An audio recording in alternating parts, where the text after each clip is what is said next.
Hey guys, welcome back to our channel, Krabby Shack on a Budget. I'm Beth. I'm Chris. Tonight we are here to talk about do's and don'ts with your hermit crabs. First of all, don't ever take them out of the tank to play with them. Don't let your children take them out of the tank to play with them. They are not throwaway pets. They are not something to be played with. You can check Land Hermit Crab Society, Crab Street Journal. Also go to Crab Central Station. They will tell you it's not recommended. They are not play toys. They're not throwaway pets. Beth, what is our next don't?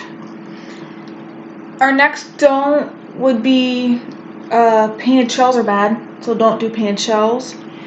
Painted shells are very, very toxic.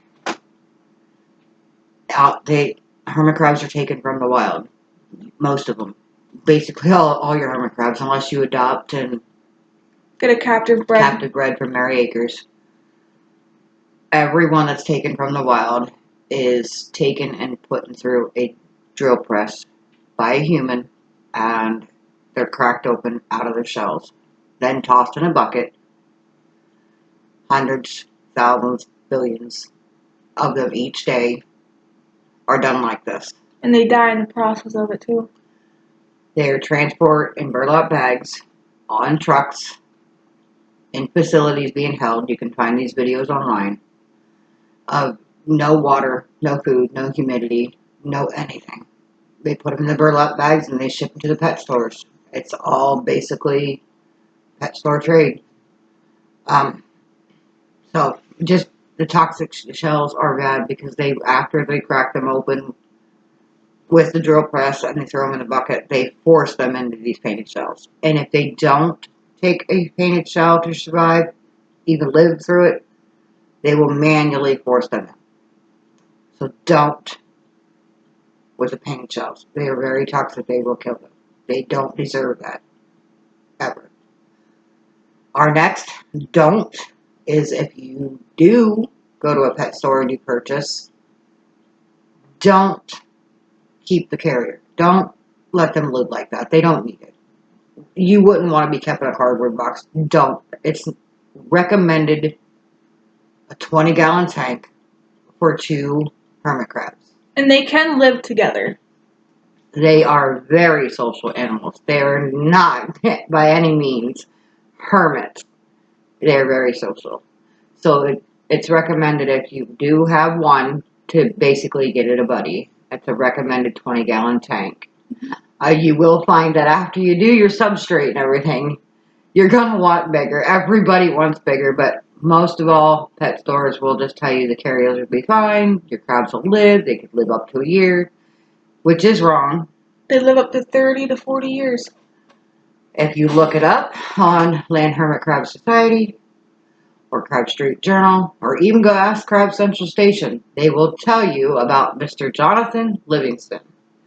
He lived up 42 years. I think it's 42 or 45. Don't quote me, but he lived that long, and his owner's name is Carol Ann, and she is basically one of the ones who started Crab Street Journal. Jonathan passed away, unfortunately, this year, February 14th.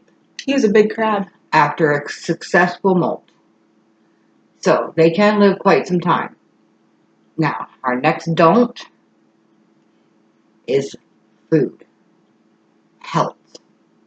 Please don't give them pellets. Don't buy the powder. It's all a waste of money. What the pet store tells you is all lies.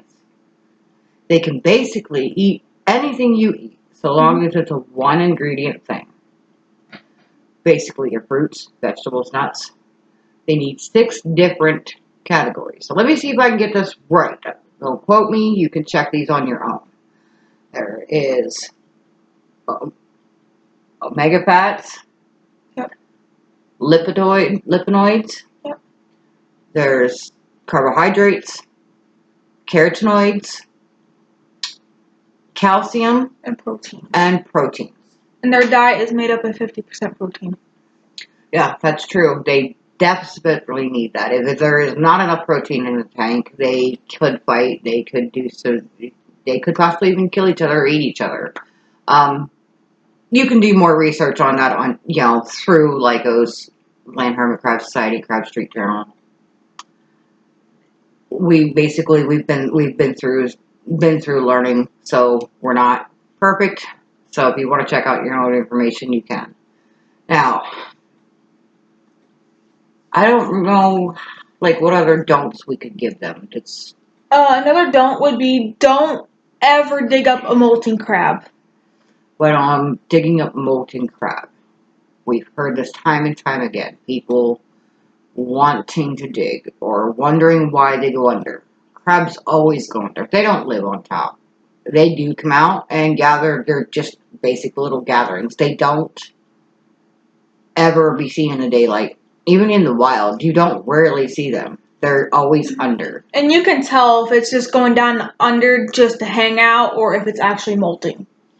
Usually a molt, depending on the crab, could take 2 weeks to 6 months. I have also been told that it's not, not for sure, but it could go up to a year, depending on the crab. So, please, don't ever dig up a molter. No matter if your tank is empty and you're sitting there worried and you're wondering, don't dig up a molter. There is no reason to dig up a molter unless it would be a flood and you have an emergency, which therefore you can find help at Land Hermit Crab Society, Crab Street Journal. They all have files. You could even ask Crab Central Station to help. Yeah, she has a video about that too. Yes, I know there's a lot of videos that have helped us through a lot of things. What about we talk about substrate? About versus what the pet store will try to tell you versus what you should do. Well, most of you all know that when you go to the pet store, they try to sell you calci sand. Calci sand is all that colored sand that they have at the pet store.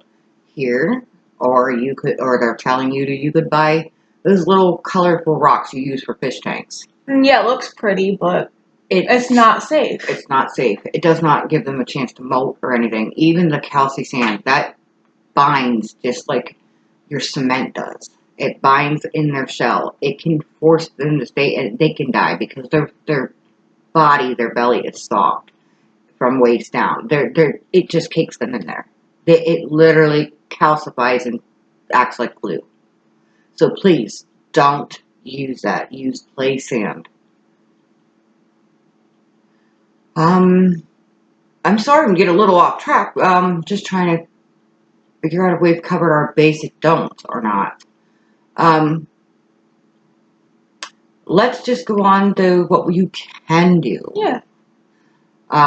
Beth, could you name anything that they can do? They love to climb.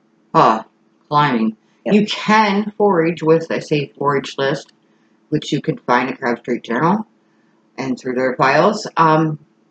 Climbing is a great exercise. They do need their woods. They need their leaves. They need climbing. Even those little hamster wheels. They love to play that. I'm sure you've seen one of our videos of our racing crabs. They love to do that. And basically, since we are trying to teach people how to also do it on a budget, if you know anybody who hunts, they can have the antlers off of deer and elk if you properly wash it in your fresh salt water. Fresh prime water. Sorry. There are things. Tired. There are files on Crab Street Journal that you can find on how to do that, how to do the washing and stuff. Because for us to sit and tell you how to do it, it would take a long process. Yeah, it would take us probably hours to explain. Yep. But yes, they do like things. So collecting and foraging is one great thing you could do. Always make sure you have your safe food list, your safe foraging list. Crab Street Journal, Crab Central Station. Another do is we were talking about the little carriers they keep them in. So let's do the 20 gallon, like we said, or even bigger if you choose to do bigger. Always make sure it's a good sized tank for them to have the room to molt. Do feed them fruits and vegetables from your refrigerator. Always make sure you wash them in fresh prime water first, a good scrub. Anything that you forage, most of it well, there are things that don't have to be frozen, but most of it's frozen or dehydrated, or you can find foods on Etsy. The foods that are out of your cupboard and store are basic, simple, and easy. Hopefully one day we can show you a video. We could take $20 to the store and just show you how to pick up a few things. What are some of the favorite foods that your crab likes? Oh, mine love strawberries. Strawberries and blueberries are their favorite. They have a tendency to change color if they eat a certain food. And what I mean by that is, you'll notice that if you give them certain carotenoids and carbohydrates, certain foods, their color tends to brighten up, and Yep, it enhances it. Yeah, they get more vibrant and more active. So if they're getting the proper nutrition in their diets, they will survive, not thrive and survive, basically. Mine love snake skin. That's one of their favorite People are gonna think you're crazy for that one, but it's true. They can have snake skin, but again, make sure it's washed and treated. Proper ways you can find files for that. Yep. Apples. Apples are another one. There's bananas. There's avocado. There's jalapenos. Yeah, jalapenos. Yeah.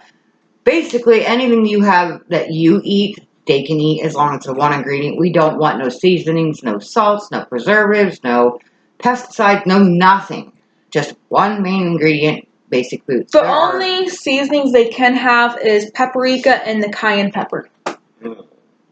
Yes, and I think that's the basic one that you could use, just a little on top of whatever. Yeah, just enough, because they like their spicy, stinky food. They say the stinkier and spicier, the better. Now, good food for, like, if your crab is sick or noticing the crabs, just a little bit, doesn't want it. Try egg. An egg you could do quickly in a microwave, scramble it up a little bit, put it back in the shell, set it in there. The egg will help just give them their nutrition back. A little bit of honey. And they can eat the shell, the egg shell too. Now, I've seen, you can double check these things as you like.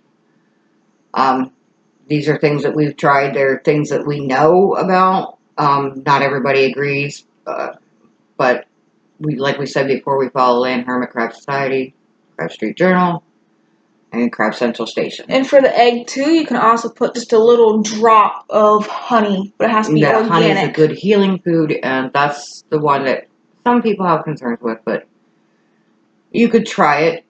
It's up to you with your own crabs. Basically, I think we've covered a lot. I'm getting a little sidetracked, so I think what we'll do. It's actually almost 1:30 in the morning, so. What we'll do is we'll say goodnight for tonight, and hopefully have our next video come soon. Thank you, and have a good evening.